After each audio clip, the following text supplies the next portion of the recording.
Broadcasting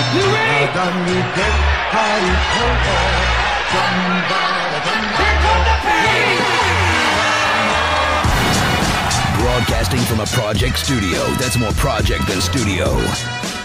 It's Cinema Diabolica's Battle of the Band B Movies. The show that will once and for all crown an undisputed king of Britain's video nasties. And now, here's your hosts, F13 and DZ. Hey, what's up, everybody? It's Sunday night, it's Cinema Diabolica, it's the Battle of the Band B Movies. I am F13. This is DZ, and if you're hearing a little bit of depression in F13's voice, it's because we haven't gotten any calls. Yes, that's correct. Our features this week are I Miss You, Hugs and Kisses versus the Cannibal Man, and we're going to be getting right into the reviews this week because there's no feedback. But before we get into before we get into the features this week, as punishment for there being no feedback, you will have to endure this. Hey kids! Cinema Diabolica needs listener feedback, so drunk dial the show at 510-698-9066 or drunk email the show at cinemadiabolica@gmail.com.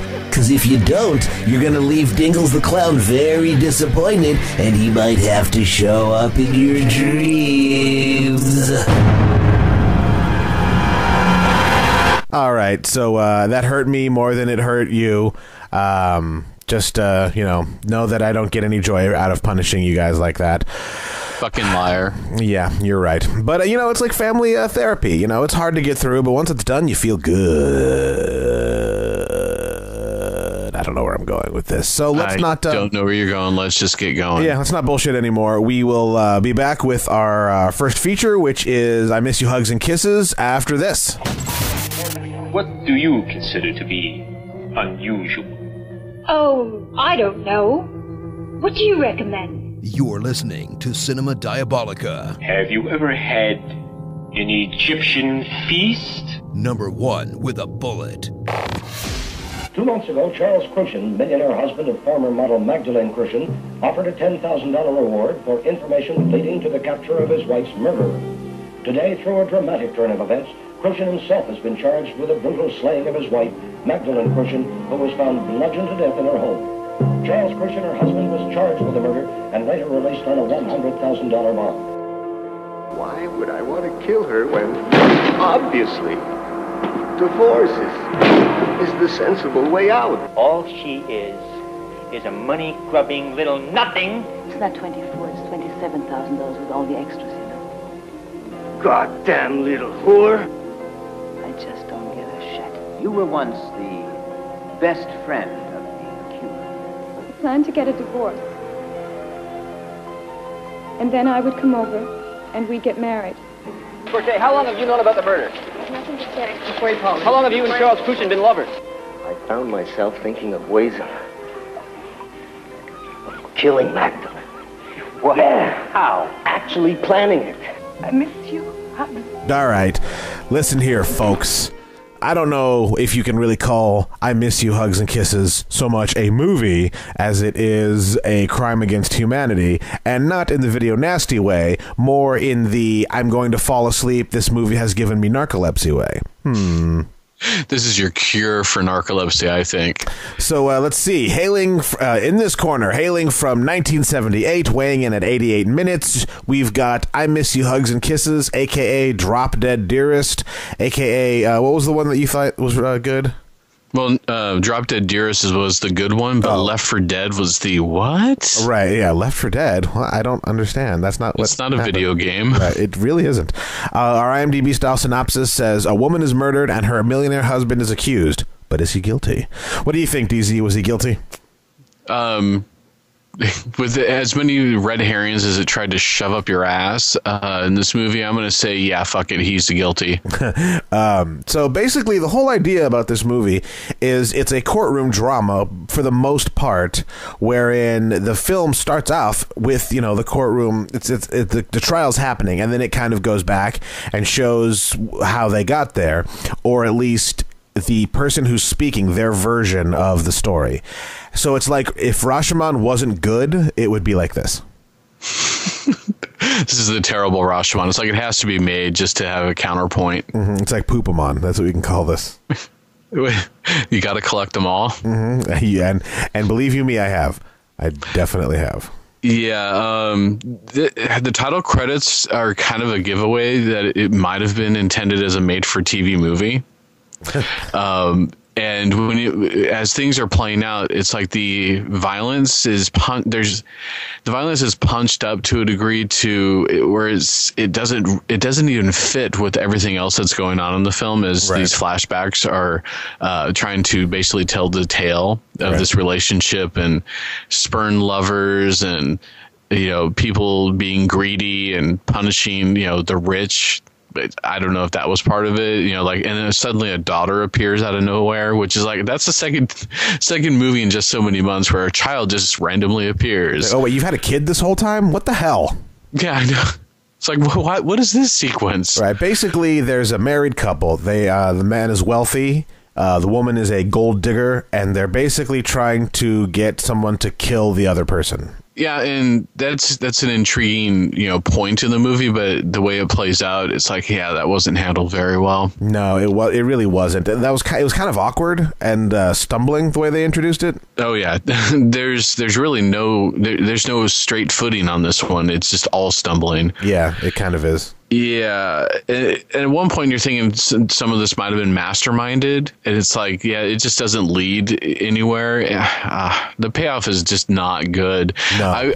I want to say that Tidy Whitey probably put this on the list because of at least two scenes of violence where you do have this weird red herring that comes like everything else that's given as evidence out of left field, where there's this basically a psychopath who escapes an institution for the criminally insane. It's like, I love hearing about these places. And they show him, raping and killing and repeatedly stabbing a woman at one point. And that scene plays out pretty horrifyingly. Right. And he shows up on the witness stand. And it's confounding. It's confounding because you've seen hide nor hair of the woman he murders or him up until that point, and then just because he appeared and killed someone else, he appears on the stand as like, oh yeah, maybe he's a suspect. Like, well, what? What? Yeah, and then there's a corrupt police officer involved, and you just go, wait, you're suddenly throwing red herrings in a movie that was going pretty straightforward. Right. And then the second scene for good old Tidy Whitey is at the very end when we're given reenactments over who could potentially have killed the woman, but it's basically a different player bashing her head in, and and it's a pretty queasy moment, but every once in a while you can really tell that it's a doll that they're beating up. Yeah, those scenes kind of reminded me of in The Simpsons when they had the Who Shot Mr. Burns episodes. The one that showed all the possible endings. And, only that was good. You're right. It showed everyone shooting Mr. Burns. So it was just like a loop of. That's basically what that reminded me of. That needs to be the re-edit for this. Mm-hmm. It definitely does, and they need to add Tito Puente playing a scalding samba to condemn the murderer. Yes. Yeah. This is, and also I kept thinking, Perry Mason, please save me.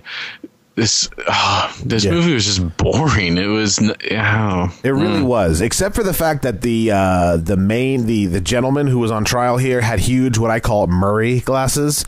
I enjoyed that greatly, and M13 repeatedly mentioned how much she liked the sleazy gold digging wife's fashion sense. She did have good fashion sense. She did look pretty. She was very well. She was together. That's what we'll say. Yeah, and the rest of this movie is not. It's very much apart. Yeah, I mean, there's really not a whole lot to say other than, it drags its feet. It throws in red herrings in an attempt to have, a mystery involved. Right. There's weird drum beats, too. The music in this movie is quite awkward as well. It's almost like instead of music, they're using just like weird experimental ambience. Yeah, and It doesn't work. It's not quite as good as what John Carpenter pulls off later on. Right, yeah, what he achieves, I'll say. Yeah, so I didn't say what the fuck at the end. I said why the fuck. Why the fuck? WTF, but with a different dub. So you got anything else for this? No, I could really move on. All right, so let's get into our rundown. I Miss You, Hugs and Kisses had 7 scenes of violence, gore, cruelty, 2 scenes of sexploitation. It had mind-numbing boredom, mushed-mouth mumbling, dreary dead fish acting, pointless, meandering, and dull, and had the most soft focus this side of a jar of Vaseline. And interestingly enough, and we'll bring this up in the next segment, it has 2 men swimming together. Yes, that's true. There was a lot of men frolicking together in pools in these 2 movies. I think if I still named the episodes the way that I used to, with like something about the episode, that's I think what I would call this episode is Gents Frolicking in Pools. Or Wet Men. Wet Men. Tasty. So when the question is asked, does this deserve to be on the Video Nasties list? I don't really think so. I mean, the scenes of the head clubbings were fairly brutal, but I mean, it's not like in Blood Feast where it was very graphic and they showed her face with her head open and the brain spilled out all over the sand. In this, it was the back of what was obviously a doll being clubbed. And I mean, the rape scene was yes, okay, there you go. Yes, but just because of that one scene, 4 or 5 seconds earned this movie a spot on the Nasties list, and I really don't feel like it's that much deserved. Yeah, and I think because the only reason why we would have ever watched this movie is because it's on the Nasties list, and just because of that one sequence. Here's a quick fix. That character served no purpose in the movie. Right. So if you remove just that sequence and the sequence where he's in the courtroom, then you fixed it. Right. And you could even say that if the head bashing scene is one of, something that got their panties in a bunch, then you just cut it slightly to where you're not actually seeing the club hitting the body, but just the reaction shot and the blood spatter on the old assaulter. The old Alfred Hitchcock trick where you show the head and then the club moving down, and then in a cut it cuts to the bloodied head, but you don't ever actually see the impact. Exactly. It's just like Dennis Nedry when he got his Just Desserts in Jurassic Park. You didn't actually see it. Right. Yeah, completely extraneous. I Miss You, Hugs and Kisses. Shit title, shit movie. Totally pointless. But how is it going to stand up against The Cannibal Man? We'll have to see. Hey kids, do you want to help out Cinema Diabolica any way that you can? I didn't think so, but I reserved the studio time, so we're going through with this anyway. Here's a few ways you can help Cinema Diabolica right now. Subscribe on YouTube and like our videos. Leave us 5-star reviews on iTunes. Friend us and like show posts on Facebook. And of course, you can drunk dial us at 510-698-9066. And drunk email us at cinemadiabolica@gmail.com. Cinema Diabolica. We don't want your money, just your love.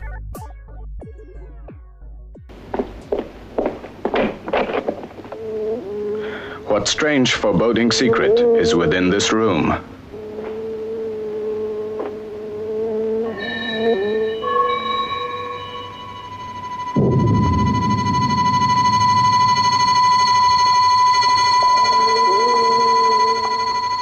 So you're ashamed to look me in the face?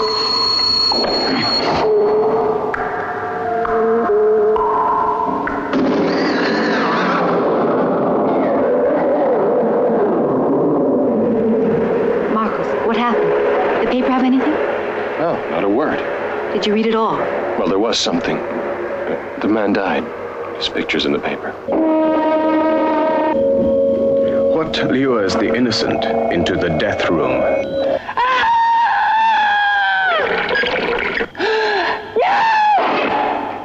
What smells in here? What?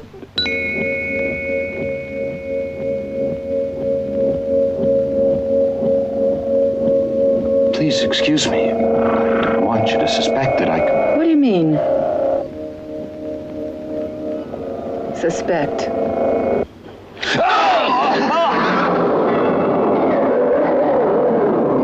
The Cannibal man living in today's jungle kills for his freedom.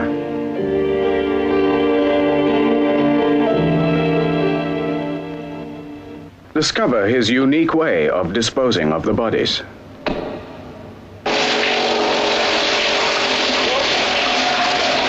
A river of blood is created by the Cannibal Man. Marcos.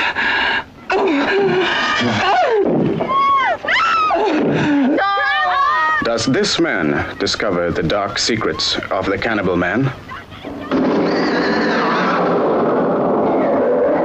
The Cannibal Man soon comes to this theater. Hey, our second feature this week, hailing from 1973, weighing in at 90 minutes, The Cannibal Man.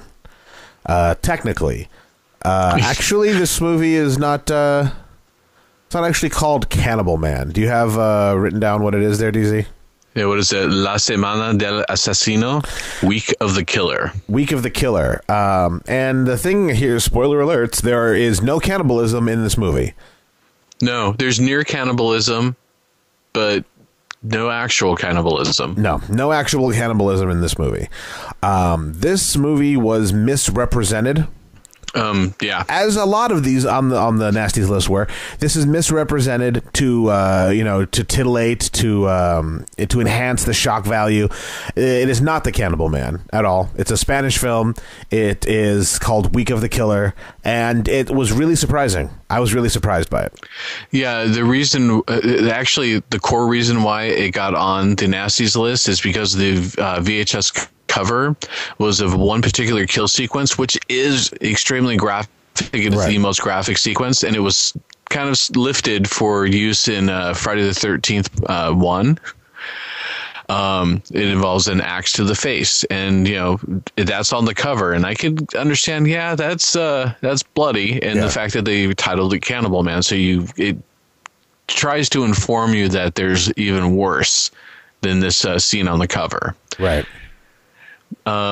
This is an interesting movie. Actually, go ahead and did you read the IMDb? I did not. Our IMDb style synopsis reads as so. Let me prepare my public speaking voice. A young man, Marco, working as a butcher, accidentally kills a taxi driver. His girlfriend, Paula, wants to go to the police, so he has to kill her too. He then has to kill his brother's fiance, and her father, who have become suspicious. Then he gets rid of the bodies by taking them to a slaughterhouse. Now, here's the thing. He didn't have to do all that. The movie is basically him spiraling out of control. Now, I don't know if you've ever seen, there's a film called Very Bad Things. DZ, you ever seen that? Oh, I did, with Favreau and Slater. Yes. It's basically like that. The movie is basically there's one incident which, in my opinion, was justified, 100% justified. The couple, they're in the back of a cab trying to go home. They start kissing each other. The cabbie's like, "Hey, you've picked the wrong cab. I don't get down with that. Get yourself a room. Get out of my cab." And he kicks him out of the cab, and then goes, "Hey, you're not going to pay me?" And the guy's like, "No." Marco says, "No, I'm not paying you. You didn't take me where we asked you to." And he's like, "There's $3.50 on the thing." And he just starts getting up in his face and challenging him, knees him in the gut, and then starts beating up his girlfriend. So at that point, I'm like, okay, this guy deserves to die. So he picks up. Well, maybe not die, but he certainly deserves a response. He deserves a response, and Marco wasn't intending on killing him. He just wanted to get him off of his lady friend there. So he picks up a large rock and bashes the guy's head in just once, hits him once with it. Guy dies. Now, here's where Hollywood, the universal Hollywood, because it wasn't actually Hollywood, and real life diverge. If that happened to me, I would have told the cops immediately this is what happened, and everything would have been fine because he was assaulting us. But in the movie, just as always happens, she says we should go to the police and let them know what happened, and he says they'd never believe us.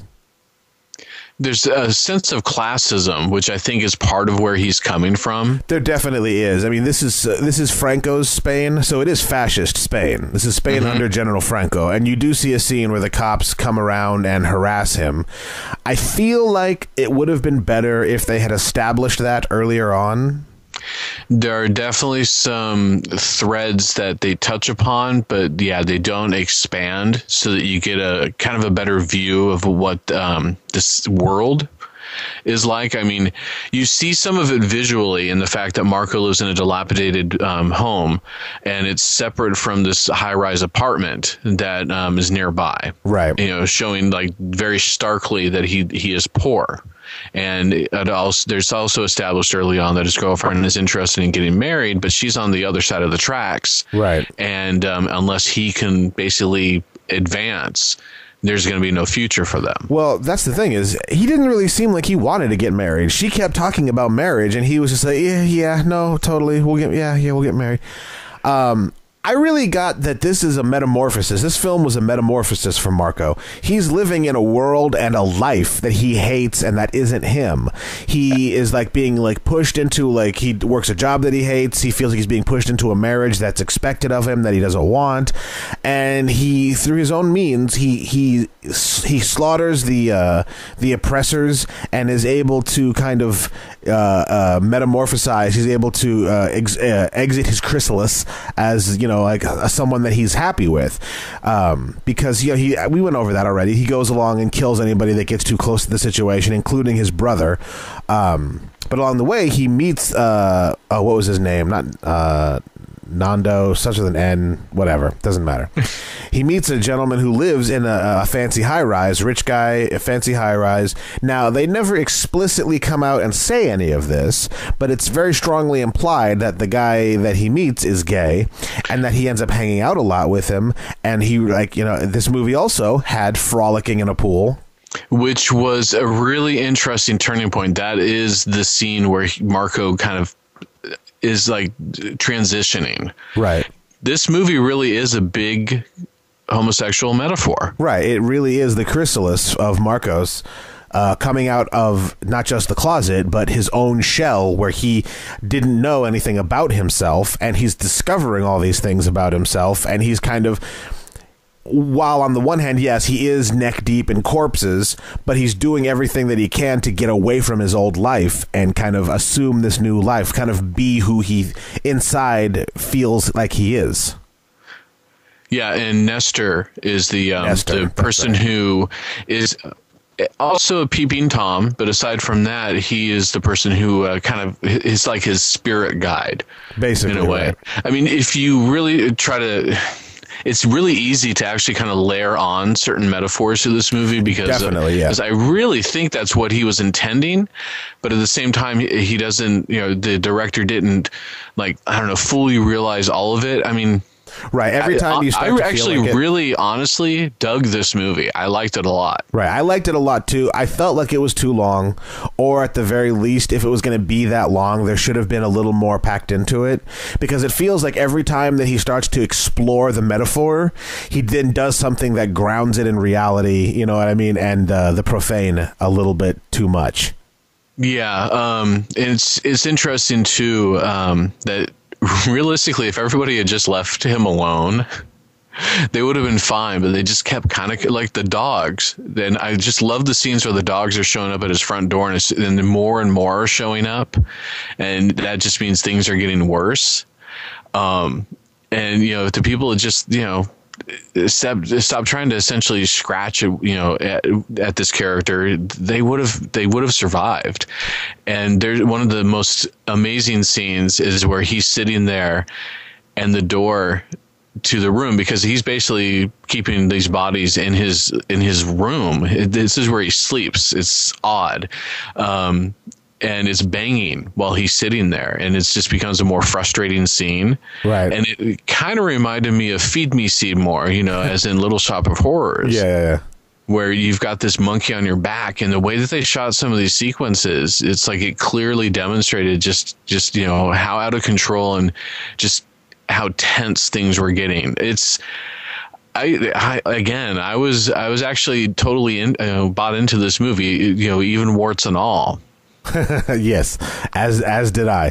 Like I said, though, I do wish that he'd either gone fully one way or the other.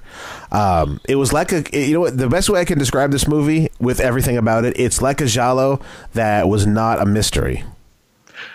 Right, because it deals with inner turmoil, so that's the real mystery, is what is the kind of the point of the movie. And it's like, you know, back then I do have to wonder if if that would have been very obvious to the audience, I kind of have a feeling that again, we discussed why Tidy Whitey would have thrown this on the list is because of one explicit scene that was used on the cover, and it being titled Cannibal Man. But what if the subversive element to it, where it's about this homosexuality and this kind of coming out of the closet that Marco transitions to, if that really hit their radar? I mean, nowadays it's like, yeah, we're going 2 seconds in, we're like, yeah, okay, we get it. Right. We see this peeping Tom. No, we know, we have a pretty good idea where this is going to go. Right. Yeah. And that's the weird thing. I guess it's not weird, but Nestor and Marcos never have any actual on-screen romance. It really, like, you're right, Nestor really is kind of his spirit guide. And in fact, it makes me start to think that maybe it's a Tyler Durden Fight Club thing where where Nestor is meant to represent the part of Marcos that he wishes he was. Yeah, actually, you dig a little bit deeper and you go to the classism side of it. Right. Nestor is relaxed in what he is doing, and he is his own person. Right. Marco is uptight and kind of wallowing in that. So he's so indecisive that he is never going to get ahead as a result. Right. Huh. This is intriguing because this on the surface you could write it off as it skates the line of being a black comedy, right?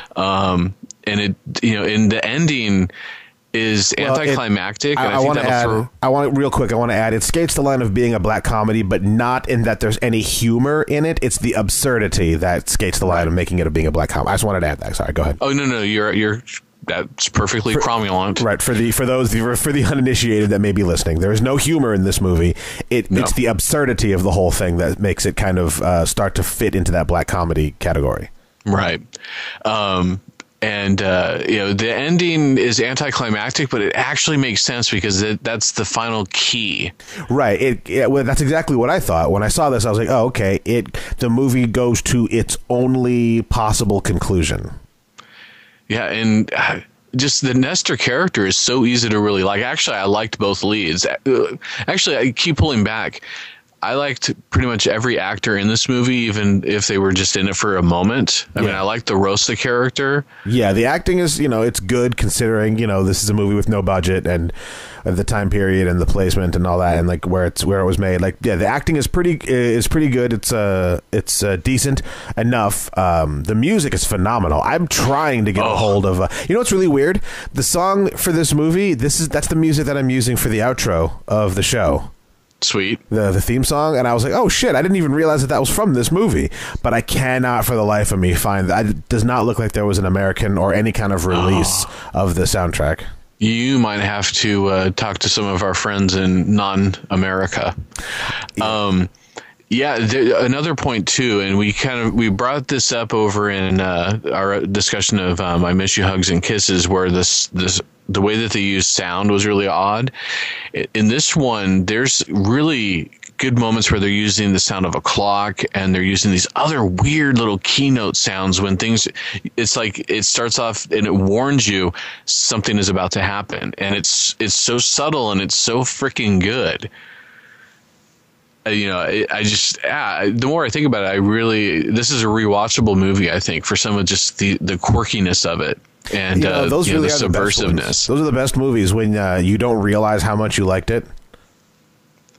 Yeah, and it makes them rewatchable. I think this is an underestimated film. And the director has gone on to direct a few other things too, and he actually did use Marco in at least one other film. So I'm intrigued. This is another Spanish film, or a Spanish film that where it sounds like the director might have some body of work that might lead to some interesting discussions, like we had with The Angel of Death. Right. Angel of Death. You mean Exterminating Angel? Thank you, Exterminating Angel. I was thinking of. It's funny. Yeah, Luis Buñuel. Also a Spanish director, also ousted during a fascist despot's rule, and the Spanish masters have always been my favorites art-wise. This director's name is Eloy de la Iglesia. Well, maybe it's worth investigating the rest of his output in a thing that may or may not be. I've said too much. Don't you were done. Yeah, definitely. It's interesting. It's like, you have to have a repressive regime to produce a fantastic artist. That's so cynical. But unfortunately, historically demonstrable. Sadly, yes. You can only get art through pain. Yeah, so I'm giving this one a thumbs up. Oh yeah, definitely. I enjoyed it, and I recommend even though we're not really doing that, like I feel like it's necessary for this one to say, folks, go see it. You can find it. Well, no, you can't. But if you can get a hold of it, I believe there's a Blue Underground release of this. Right. Get a hold of it. Check it out. It's entertaining. It's like I said, it's a bit long, but if you can appreciate it, if you like Giallo as much as I do, even though there's no mystery or no whodunit aspect to it, I think you'll enjoy it. This is kind of, I want to call this an inversion film. Where you have. You're calling it a giallo, but it's not. So I think that's kind of an inverted statement, and then you've got the scene where when they're being called off by the taxi driver, and he says, "What, are you, a homo?" Or he actually calls him a homosexual. "Are you a homosexual?" He says to the taxi driver, and it's like, no, there's an inversion that's happening right there. Right. It's what is it? You just want to stand up and yell, "Hello, Freud." Exactly. Yeah. And oh man. I actually would like to hear, other people's thoughts on this movie, because I think this is like one of those that you could end up talking for a very long time about it. Like, what does this mean? And I actually think it would be fun to kind of dissect it scene by scene. Not that we do that in general on this show, but that would make for, like, if you had like a film discussion group, that would make for a really interesting round where you could have it up on a projector and then just dissect it. Just do it like in 15-minute chunks. Yeah, something like that, because it does kind of play out roughly in 10-minute chunks, these different events. Right. So what's the tally? Right. So we've got the Cannibal Man. We've got 7 scenes of violence, gore, or cruelty, 1 scene of sexploitation.